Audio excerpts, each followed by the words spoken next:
ప్రభువునందు ప్రియమైన వారులారా, 30 సంవత్సరాల నుంచి నేను దేవుని సేవ చేస్తున్నాను. కార్పొరేషన్లో టీచర్గా పనిచేస్తున్నాను. 9 గ్రామాల్లో సువార్తను ప్రకటించి 7 చర్చెస్ని కట్టించాము. ఇంక 2 కూడా జరుగుతూ ఉన్నాయి. ఇంకా కూడా నాకు ఆశ అభివృద్ధి చేయాలని ఉంది. మరి ఈ సంస్థ ఈ సేవ చేస్తున్నారని తెలుసుకొని ఇష్టపడి వాళ్ళు కలుసుకున్నప్పుడు వాళ్ళు సంతోషంగా నాకు అవకాశం ఇచ్చినారు. దేవుడు వాళ్ళని ఆశీర్వదించి దీవించునుగాక. సువార్త స్రవంతి టీవీ ప్రేక్షకులకి బేతేల్ బ్యాప్టిస్ట్ చర్చెస్ అసోసియేషన్ తరపున నా శుభాభివందనములు. దేవుడు మిమ్మల్ని దీవించి ఆశీర్వదించునుగాక. నేటి మన ధ్యానాంశము దేవుడు నిన్ను పిలుస్తున్నాడు. ప్రార్థన చేసుకుందాం. ప్రేమామయుడా, కృపామయుడా, పరిశుద్ధుడా, స్తోత్రం నాయన, స్తోత్రం తండ్రి. నీ ప్రియమైన బిడ్డలతో చేరి నేను స్తుతించుకునే భాగ్యం మాకు దయచేసావు. నీకు వందనాలయ్యా. మరి నీ వాక్యాన్ని ధ్యానించుకోవడానికి నీవు మా పట్ల చూపినటువంటి ఈ కృపను బట్టి నీకు వందనాలు చేర్చుకుంటున్నాం. మరి ఈ వాక్యాన్ని ధ్యానిస్తుండగా నన్ను మరుగు చేసి నీవే మాట్లాడమని, సమస్త ఘనత, మహిమ, ప్రభావం నీవే పొందమని యేసయ్య పరిశుద్ధ నామం పేట వేడుకుంటున్నాం తండ్రి. ఆమేన్. దేవునికి స్తోత్రం.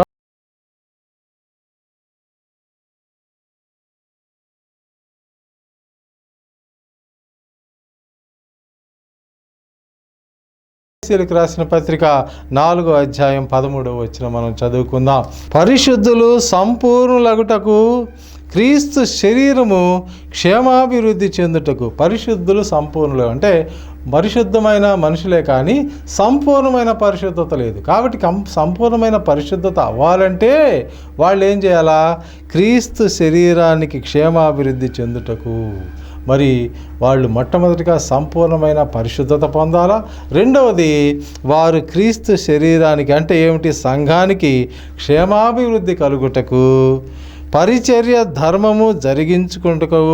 పరిచర్య ధర్మం అంటే మరి సువార్తను ప్రకటించడానికి, మరి దేవుని యొక్క వాక్యాన్ని వెదజల్లబడ్డానికి, దేవుని యొక్క వాక్యాన్ని అందరి హృదయాల్లో నాటబడ్డానికి ఆయన కొందరిని అపోస్తలులుగాను, కొందరిని ప్రవక్తలుగాను, కొందరిని సువార్థికులుగాను, కొందరిని కాపరులుగాను, కొందరిని ఉపదేశకులుగాను నియమించను. కాబట్టి ఆయన ఎలాగ నియమించాడు? కొందరిని సువార్థికులుగా పెట్టాడు, కొందరిని అపోస్తలుగా పెట్టాడు, కొందరిని ప్రవక్తలుగా పెట్టాడు. ప్రవక్త అంటే ఉద్దేశం ఏమిటి? రాబోయే విషయాన్ని ప్రవచించేవాడుగా ఉన్నాడు. సువార్థికుడు అంటే ఎవరు? సువార్త చెప్పి వెళ్ళేవాడు. కాపరి అంటే ఎవరు? సంఘాన్ని కావలి కాసేవాడుగా ఉన్నాడు. మరి ప్రతి కాపరి సువార్థికుడు అవగలడేమో కానీ సువార్థికుడు మాత్రము కాపరుడు కాలేరు. ఎందుకంటే సువార్థికుని పని వేరు, ఆయన సువార్త వెదజల్లుతూ వెళ్ళేవాడు. అంతేగాని కాపరి అంటే ఒక సంఘాన్ని కాపు కాసేవాడు, కాపరిగా ఉన్నాడు. మరి అపోస్తలుడు అంటే ఎవరు? మరి అపోస్తలుకి కొన్ని లక్షణాలు ఉండాలి. వాళ్ళు దేవుని చూచి ఉండాలి, దేవునితో మాట్లాడి ఉండాలి, దేవుని యొక్క అనుగ్రహాన్ని నేరుగా పొందినటువంటి వారు మాత్రమే అపోస్తలులైన ఉన్నారు. కాబట్టి మరి ఆయన ఒక్కొక్కరిని ఆ విధంగా ఎన్నుకొని మరి ఆ విధంగా ఆయన కార్యాలు ఆయన జరిపించుకుంటున్నాడు. ఉపదేశకులుగాను ఆయన నియమించెను. అందువలన మనమిక మీదట పసిపిల్లలమై ఉండి మనుషుల మాయోపాయము చేత, వంచనతో చేతను, తప్పు మార్గములకు లాగు కుయుక్తి చేతను గాలికి కొట్టుకొని పోకుండా కల్పించబడిన ప్రతి ఉపదేశమును మనము పాటించాలా. కాబట్టి మనము దేవునిలో బలపడిన వారమై ఉండాలా, దేవునితో కలిసి జీవించే వాళ్ళమై ఉండాలా, మనల్ని మనం జాగ్రత్త పరచుకోవాలా. కాబట్టి ఆయన ఇచ్చినటువంటి ఆయన డివిజన్స్ ఇచ్చాడు, అంటే ఒక్కొక్కరికి ఒక్కొక్క పని ఆయన అప్పచెప్పాడు. చూడండి, కాబట్టి మనం గమనించాలి. అందుకోసమే ఆయన మనల్ని పిలిచి ఉన్నాడు, ప్రత్యేకపరిచి ఉన్నాడు. మరి మూడవదిగా మనం గమనించినట్లయితే పర్టికులర్ కాలింగ్ అంటే మరి సువార్తను ప్రకటించడానికి కొంతమందిని ఆయన పిలిచి ఉన్నాడు. మరి 1 దశలోనిక 2వ అధ్యాయం 2వ వచనం మనం చదివినట్లయితే, మేము ఫిలిప్పులో ముందు శ్రమపడి అవమానము పొంది, మొట్టమొదటిగా శ్రమపడేవారు, అవమానం పొందేవాళ్ళు. సువార్త ప్రకటించేటప్పుడు కొంతమంది మనల్ని అవమానపరుస్తారు. అవమానం పొందడానికి కూడా సిద్ధంగా ఉండాలి. అవమానం పొంది ఎంతో పోరాటముతో దేవుని సువార్తను, ఎంతో పోరాటముతో, ఎంతో కష్టముతో, ఎంతో బాధతో, ఎంతో ఇబ్బందితో, ఎంతో శ్రమలకన్నిటికీ ఓర్చి సువార్తని ప్రకటించడానికి మీకు బోధించుటకై మన దేవుని యందు ధైర్యము తెచ్చుకొంటిమని మీకు తెలియను. కాబట్టి ఇక్కడ మనం గమనించినట్లయితే ఎంతో పోరాటముతో మరి సువార్తని ప్రకటించారు. ఎంతో కష్టముతో, ఎంతో బాధతో, ఎంతో ఇబ్బందితో మరి సువార్త ప్రకటించేవారిగా ఉన్నారు. సువార్త ప్రకటించేటప్పుడు కొంతమంది హతసాక్షులుగా కూడా మారిపోయినట్లుగా మనం చూస్తున్నాం. ఆనాడు పేతురు, పౌలు మరి అలాంటి సేవకులు కూడా మరి యేసు ప్రభు శిష్యులైన అపోస్తలులు మరి సువార్త ప్రకటిస్తూ వాళ్ళ ప్రాణాలు పోగొట్టుకున్నట్లుగా మనం చూస్తున్నాం. అంత భారముతో వాళ్ళు సువార్తని ప్రకటించారు. మరి వాళ్ళని ఎవరు ఎన్నుకున్నారు? యేసు ప్రభు వాళ్ళని ఎన్నుకున్నాడు. మరి యేసు ప్రభు మనల్ని ఇంకా ఎందుకు పిలుస్తున్నాడు అన్న విషయాన్ని మనము గమనిస్తాం. మరి 1 యోహాను పత్రిక 5వ అధ్యాయము 19వ వచనం మనం చదివినట్లయితే, మనము దేవుని సంబంధమును లోకము దుష్టిని అందున్నదని ఎరుగుదుము. మనం ఎవరమి? దేవుని యొక్క సంబంధము, దేవుని చేత పిలువబడినటువంటి వారము, దేవుని చేత ఏర్పాటు చేయబడినటువంటి వారం అయినాము. కానీ ఈ లోకమంతా దేనితో నిండిపోయిందంటే దుష్టినితో నిండిపోయినది. దుష్టిని యొక్క క్రియలు, దుష్ట తలంపులు, దుష్ట మాటలు, దుష్ట చేతులు, దుష్ట మరి ఉద్దేశాలు కలిగినటువంటి వారు ఉన్నారు. మరి అన్యాయంగా, అక్రమంగా ఆస్తులు సంపాదించుకోవాలా, డబ్బు సంపాదించుకోవాలా, నరహత్య చేయాలా, అబద్ధం చెప్పాలా, పాపము చేయాలా, మరి ఇలాంటి దుర్మార్గపు దుష్టపు తలంపులతో లోకమంతా నిండిపోయింది. చూడండి, అలాంటి పాపపు లోకాన్ని నుంచి ఆయన నిన్ను ఎన్నుకున్నాడు. ఎందుకంటే వీళ్ళని క్రమపరచడానికి ఆయన ఎన్నుకున్నాడు, నిన్ను ప్రత్యేకించపరిచాడు. చూడండి, దేవుని మూలముగా పుట్టిన ఉన్నవాడెవడు పాపము చేయడని ఎరుగుదము. మరి దేవుని మూలముగా పుట్టినటువంటి వాడు ఏ పాపము చేయడు. ఎందుకంటే పాపం చేయాలంటే భయపడతాడు, పాపము చేయడానికి ఇష్టపడడు. మరి దేవుని మూలముగా పుట్టినవాడు తన్ను భద్రము చేసుకొనును కనుక దుష్టుడు వానిని ముట్టడు. ఈ లోకమంతయు దుష్టిని అందున్నదని ఎరుగుదము. లోకమంతా దుష్టిని అందున్నది, మనమైతే దేవుని సంబంధులుగా ఉన్నాం. మరి ఇంకొక ఉద్దేశము ఆయన కలిగి ఉన్నాడు. చూడండి, దేవుని యొక్క జ్ఞానమును నిరూపించుటకు ఆయన మరి నిన్ను నన్ను పిలిచినాడు. దేవుని యొక్క జ్ఞానాన్ని ఎవరు మరి ప్రచురపరుస్తారు, ఎవరు చెప్తారు, ఎవరు తెలియజేస్తారు? ఆయన్ని సువార్తను ప్రకటించడానికి ఆయన నిన్ను నన్ను ఎన్నుకున్నాడు. ఆయన మనల్ని నడిపించేవాడుగా ఉన్నాడు. మనల్ని ఆయన సువార్త ప్రకటించడానికే ఆయన ఎందుకు ఈ లోకంలో జన్మించాడు, ఎందుకు మరణించాడు, ఎందుకు పునరుద్ధానం చెందాడు, ఆయన ఎవరు, ఎట్టివాడో తెలుసుకోవడం కోసము ఆయన నిన్ను నన్ను ఏర్పరచుకున్నాడు. కాబట్టి నీవు చేయవలసిన పని, నేను చేయవలసిన పని ఏమిటంటే ఆయన సువార్తను ప్రకటించాల్సినటువంటి వారమై ఉన్నాము. మరి ఇంకొక ఉద్దేశం ఆయన మనల్ని పిలవడంలో ఏమిటంటే, ప్రజలు ఆత్మీయ ఆకలి దప్పుతోలతో అల్లాడుతున్నారు కనుక ఆత్మీయ ఆకలి, ఆత్మీయ దప్పిక. చూడండి, గమనించండి, మరి కొంతమందికి సువార్త ప్రకటించబడలేదు. వారు గొర్రెలుగా ఉన్నారు. వాళ్ళు ఎలాగ ఉన్నారంటే కాపరి లేని గొర్రెల వలె ఉన్నారని యేసు ప్రభువు చెప్తున్నాడు.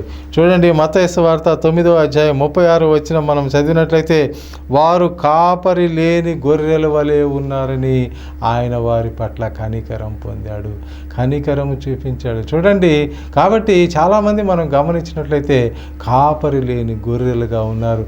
వారి కొరకై కాపరులు కావాలి.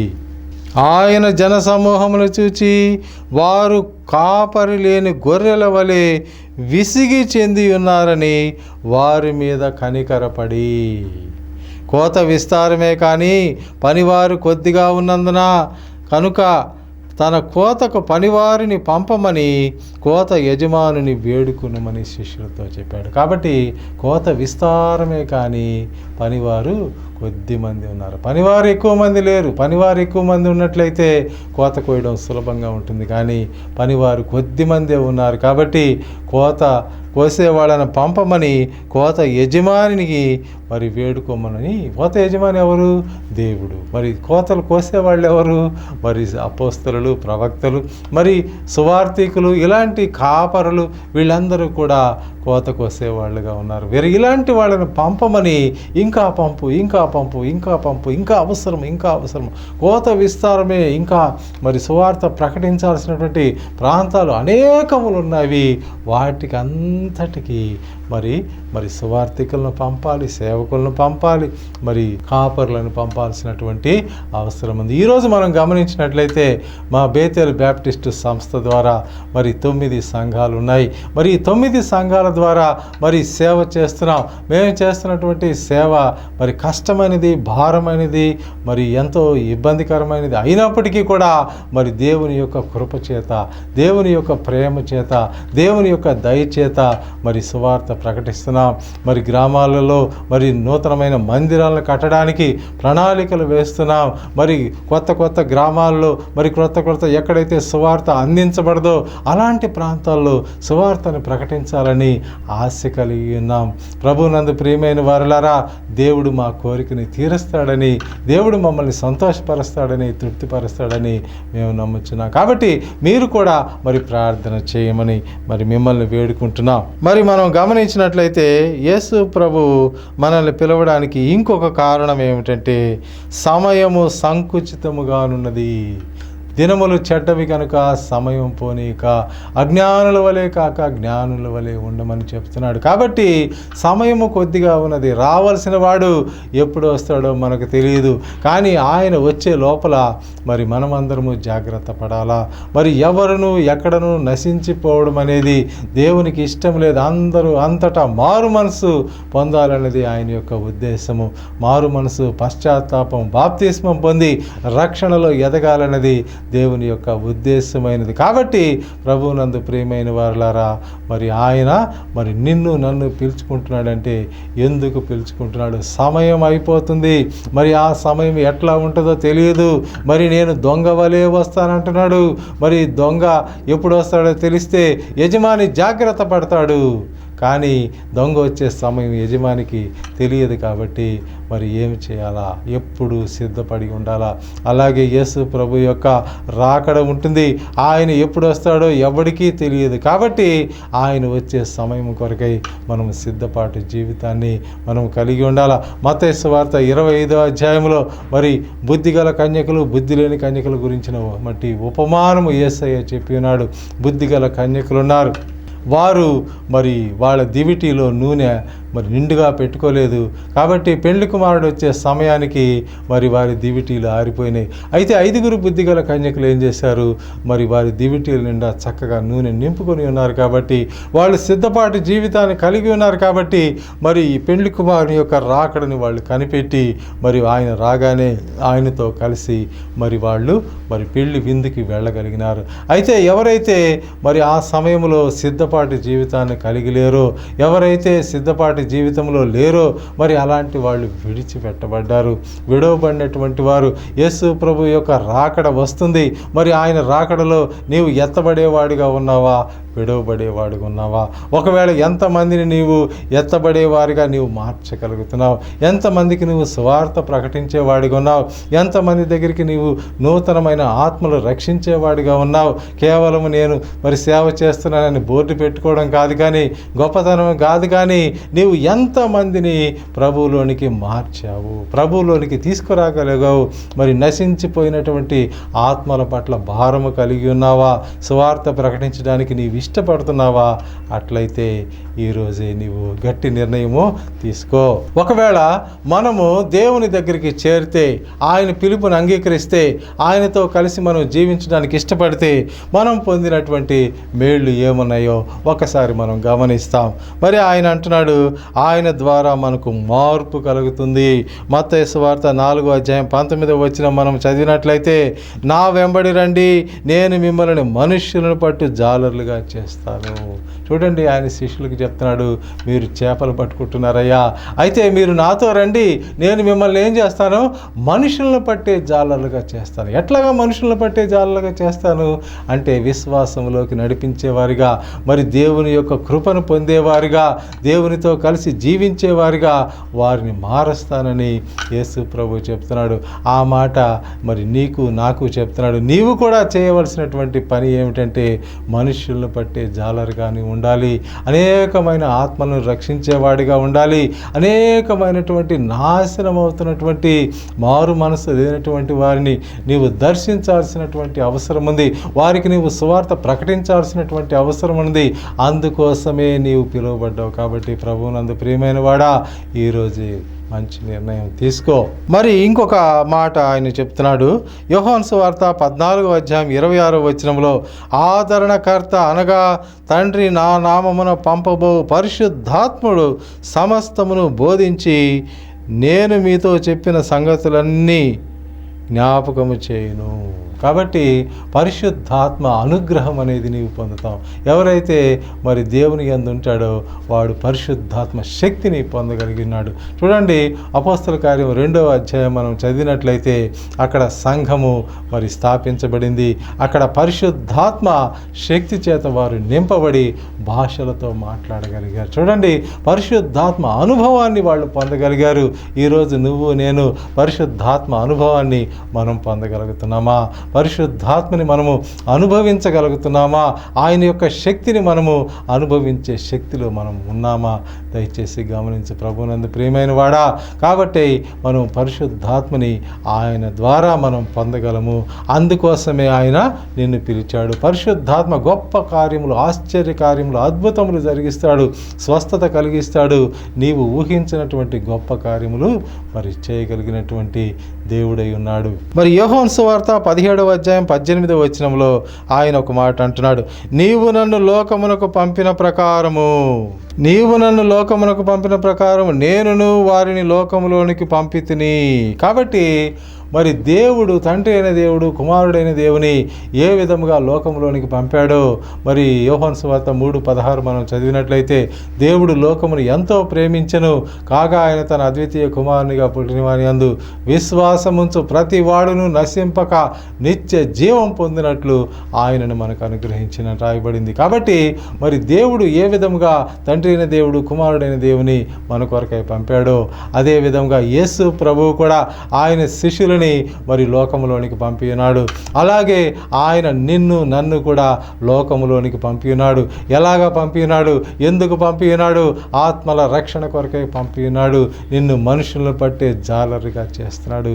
ఈరోజు దాకా నువ్వు చేపలు పట్టే జాలరువేమో, చేపలు పడుతున్నావేమో, ఇహలోక సంబంధమైన ఆశీర్వాదాలు పొందడానికి నువ్వు ప్రయత్నిస్తున్నావేమో, ఈ లోకంలో నీకు కలిగే ఆనందం కొరకై నువ్వు ప్రయత్నిస్తున్నావేమో, కానీ ఇంక నుంచి నీవు దీన్ని మర్చిపో.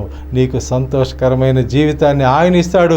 ఆయనే నీలో ఉన్నట్లయితే నీవు సర్వసత్యములోనికి నీవు నడిపించబడతావు. మనుషుల్లో నుంచి ప్రత్యేకించబడినటువంటి గొప్ప దైవజనుడిగా నీవు మార్చబడతావు.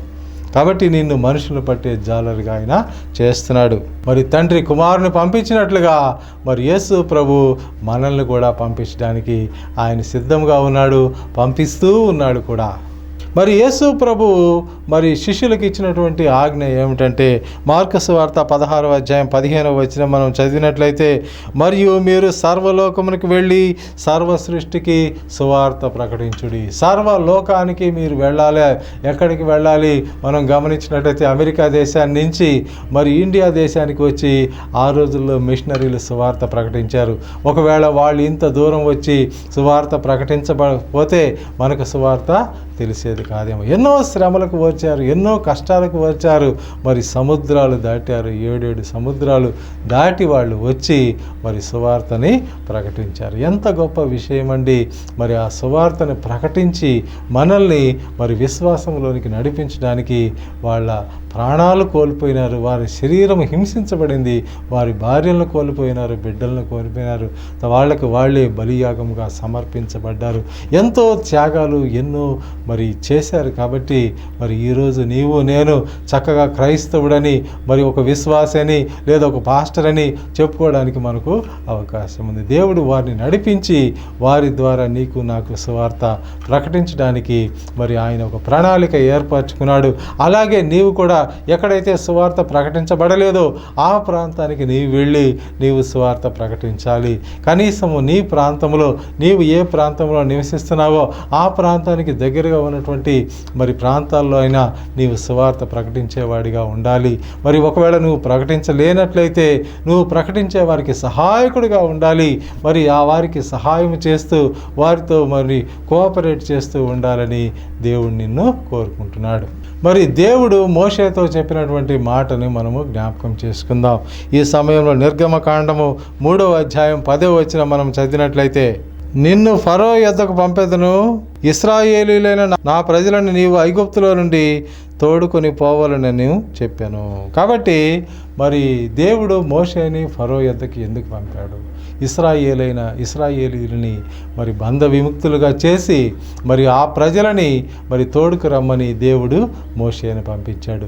మోషేని పంపిస్తే మోషే భయపడుతున్నాడు. అయ్యా, నేను వెళ్ళలేను, నేను వెళ్ళినట్లయితే మరి ఆ రాజు నన్ను శిక్షిస్తాడేమో, నేను ఫరో యొద్దకు వెళ్ళుటకు ఇశ్రాయేలీయులను ఐగుప్తులను తీసుకుని పోవటకు నేను ఎంత వాడనని దేవునితో అనగా, నేను ఎంత వాడినయ్యా, నాకేమి శక్తి ఉంది వాళ్ళని మరి ఐగుప్తులో నుంచి తీసుకురావడానికి, వాళ్ళని విడుదల చేయడానికి నాకేమన్నా శక్తి ఉందా అని చెప్పినప్పుడు దేవుడు ఏమంటున్నాడు చూడండి, నిశ్చయముగా నేను నీకు తోడయ్యుందును, నేను నిన్ను పంపితిననుటకు ఇది నీకు సూచన. కాబట్టి ఆయన నేను నిశ్చయముగా నీకు తోడుగా అన్నాడు. నీవు కూడా సువార్త ప్రకటించడానికి, అనేకులను విశ్వాసంలోనికి తీసుకుని వెళ్ళడానికి నువ్వు వెళ్తున్నట్లయితే నీతో ఆయన తోడుగా ఉంటాడు. సదాకాలం నీతో ఆయన ఉంటాడు. నిన్ను దీవిస్తాడు, నిన్ను బలపరుస్తాడు, నీకు బలాన్ని కలిగిస్తాడు, నీకు ఆశీర్వాదాన్ని ఇస్తాడు, నీకు ఆరోగ్యాన్ని ఇస్తాడు, నీకు కావలసినటువంటి ఆర్థిక సహాయాన్ని ఆయన చేస్తాడు, నిన్ను ఆత్మతో నడిపిస్తాడు. కాబట్టి నీవు దిగులు పడాల్సిన పని లేదు. ఏ విధంగా నేను వెళ్ళగలను, ఏ విధంగా నేను చేయగలను, ఏ విధంగా ఈ కార్యాన్ని నేను జరిగించగలనని నీవు దిగులు పడాల్సిన పని లేదు, భయపడాల్సిన పని లేదు. ఒకవేళ ఆయన నిన్ను ఎన్నుకున్నట్లయితే నీ ద్వారా ఆయన ఖచ్చితంగా మరి గొప్ప కార్యాలు జరిగించడానికి ఆయన సిద్ధముగా ఉన్నాడు. మరి మోషే ఫరో యొద్దకు వెళ్ళాడు, ఫరోతో మాట్లాడినాడు, మరి ఇశ్రాయేల్ జనాంగాన్ని విడిపించగలిగినాడు, మరి వాళ్ళని తీసుకుని ఆయన రాగలిగాడు. ఈ మధ్యలో దేవుడు ఎన్నో అద్భుతమైన కార్యాలు ఆయన జరిగించాడు. మరి మోషేని దేవుడు ఎప్పుడు కూడా విడిచిపెట్టలేదు. ఆయన ద్వారా ఎన్నో ఆశ్చర్య కార్యాలు, అద్భుత కార్యాలు దేవుడు జరిగించాడు. ఒకవేళ నిన్ను కూడా ఆ విధంగా నడిపించడానికి ఆయన ఇష్టపడి ఉన్నాడేమో, ఒకవేళ నీ ద్వారా ఆయన గొప్ప కార్యాలు జరిగించడానికి ఆయన సిద్ధపడి ఉన్నాడేమో, నిన్ను కూడా ఆయన బలపరచడానికి ఆయన ప్రణాళికలో ఉన్నదేమో. కాబట్టి ప్రభువునందు ప్రియమైన వాడా, మరి నీ కొరకే ఆయన ఏర్పాటు చేసినటువంటి పాత్రను అందుకోవడానికి నీవు సిద్ధంగా ఉన్నావు. అందుకే భక్తుడైన పౌలు ఏమంటాడంటే, బ్రతుకుట క్రీస్తు కొరకే, చావైతే లాభం. చూడండి ఎంత చక్కని మాట, ఎంత చక్కని మరి నిర్ణయం ఆయన తీసుకున్నాడు. ఇంకొక మాట ఆయన ఏమంటాడంటే, సువార్త ప్రకటించకపోతే నాకు శ్రమ, సువార్త ప్రకటించకపోతే నాకు శ్రమ. చూడండి ఎంత మరి ఒకవేళ పని చేసి కష్టపడి సువార్త ప్రకటించాలంటే సువార్తకు వెళ్ళడానికి శక్తి లేదయా, బలం లేదు, అనారోగ్యంగా ఉన్నాము అని మనం అనుకోవచ్చేమో. కానీ ఆ పౌలు ఏమంటున్నాడంటే, ఒకవేళ సువార్త నేను ప్రకటించలేకపోతే నాకు ఇంతకంటే శ్రమ ఉంటుంది, ఇంతకంటే బాధ ఉంటుంది, ఇంతకంటే ఇబ్బంది ఉంటుంది. కాబట్టి సమయమందును అసమయమందును నేను సువార్తని ప్రకటిస్తానని మరి పౌలు చెప్తున్నాడు. మరి పౌలుతో మరి దేవుడు మాట్లాడుతున్నాడు. అపోస్తల కార్యము 9వ అధ్యాయములో, నీవు లేచి పట్టణంలోనికి వెళ్ళుము, అక్కడ ఏమి చేయవలనో నీకు తెలియజేయబడి. కాబట్టి పౌలుని దేవుడు దర్శించాడు. పౌలు ఒకప్పుడైతే హింసకుడు, దూషకుడుగా ఉన్నాడు. మరి క్రైస్తవులను చంపడానికి ఆయన స్థిర నిర్ణయం ఏర్పరచుకొని ఎక్కడ క్రైస్తవులు ఉంటే వాళ్ళని చంపాలన్నది ఆయన యొక్క ఉద్దేశంగా ఉన్నది. అయితే దేవుడు యేసు ప్రభు ఆయన్ని పట్టుకున్నప్పుడు ఆయనకి దర్శనాన్ని ఇచ్చాడు. దర్శనం ఇచ్చినప్పుడు ఆయనతో మాట్లాడుతున్నాడు. ప్రభువా, నీవు ఎవడివి అంటే, నీవు హింసిస్తున్నటువంటి మరి క్రీస్తుని క్రీస్తునని ఆయన చెప్తున్నాడు. చూడండి, సౌలు పౌలుగా మారిపోయినాడు. చూడండి, మరి ఆయన కళ్ళు అంధకారంలోకి ఉన్నాయి, ఆయన కళ్ళు కనబడటం లేదు.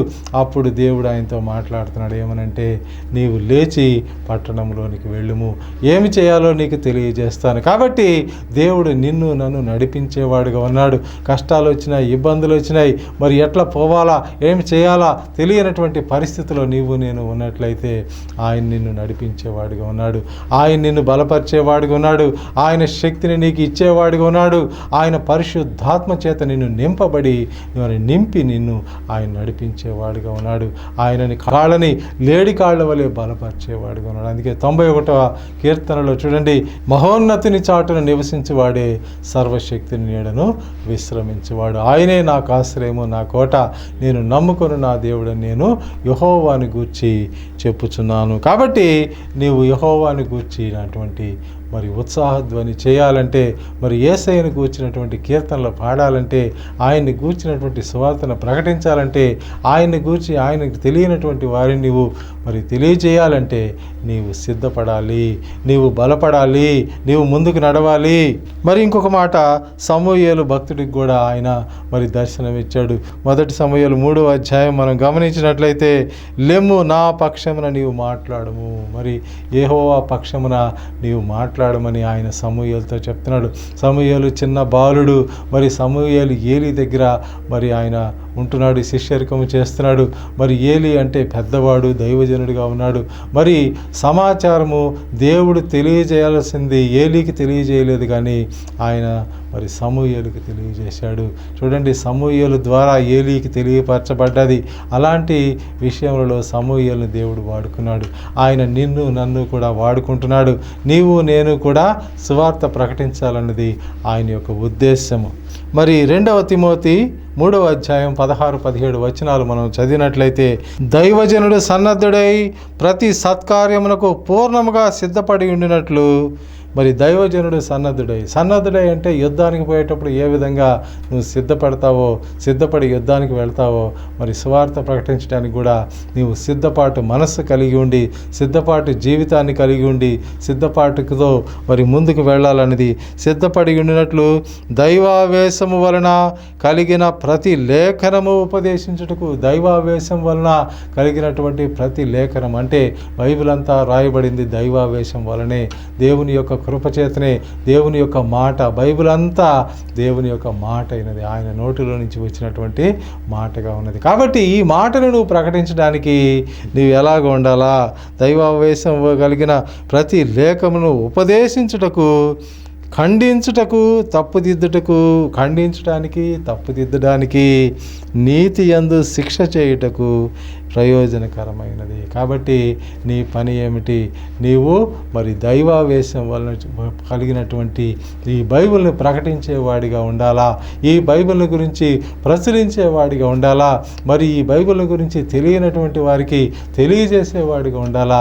కాబట్టి దైవజనుడు చేయవలసినటువంటి పని ఏమిటంటే, దైవజనుడు సన్నద్ధుడై సిద్ధపాటు మనస్సు కలిగి సిద్ధపడి దేవుని యొక్క వాక్యాన్ని ప్రచురించేటట్టుగా, దేవుని యొక్క వాక్యాన్ని ప్రకటించేటట్టుగా, దేవుని యొక్క వాక్యాన్ని ఆయన తెలియనటువంటి ప్రాంతాలలో తెలియపరిచేవాడిగా నీ ఉండాలన్నది దేవుని యొక్క ఉద్దేశం. కాబట్టి ఆయన యొక్క ఉద్దేశాన్ని నెరవేర్చడం అనేది మంచిది.